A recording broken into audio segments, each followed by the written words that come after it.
હાલમાં મહત્વના સમાચાર તરફ નજર કરવામાં આવે તો શ્રી રવિશંકરના કાર્યક્રમમાં હાજરી માટે વડાપ્રધાન નરેન્દ્ર મોદી ત્યાં પહોંચ્યા છે। ઉલ્લેખનીય છે કે આ કાર્યક્રમનો જે વિવાદ છે તે પણ જોવા મળ્યો હતો, ત્યારે આ તરફ વડાપ્રધાન નરેન્દ્ર મોદી આ કાર્યક્રમમાં પહોંચ્યા છે।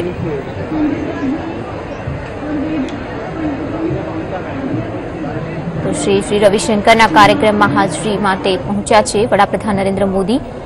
આ પહેલા એવું અનુમાન લગાવવામાં આવી રહ્યું હતું કે જે વિવાદ ઉઠી રહ્યો છે, પર્યાવરણને લગતો જે વિવાદ રહ્યો છે કે પર્યાવરણને નુકસાન પહોંચાડશે આ કાર્યક્રમ, સાથે સાથે જે આર્મી દ્વારા બ્રિજ બનાવવાની વાત હતી તેને પણ લઈને વિરોધ જોવા મળ્યો હતો। ત્યારે અનુમાન લગાવવામાં આવી રહ્યું હતું કે વડાપ્રધાન મોદી આ કાર્યક્રમમાં હાજરી નહીં આપે, પરંતુ આ તમામ ચર્ચા અને જે બાબતો હતી તે વચ્ચે આજે વડાપ્રધાન નરેન્દ્ર મોદી આ કાર્યક્રમમાં હાજર જોવા મળી રહ્યા છે। 25 લાખ જેટલો દંડ ભરવામાં આવ્યો છે અને અન્ય રકમને લઈને તેમને મુદત આપવામાં આવી છે। દિલ્હીના યમુના કિનારે આ તમામ જે કાર્યક્રમ છે તેનું આયોજન કરવામાં આવ્યું છે।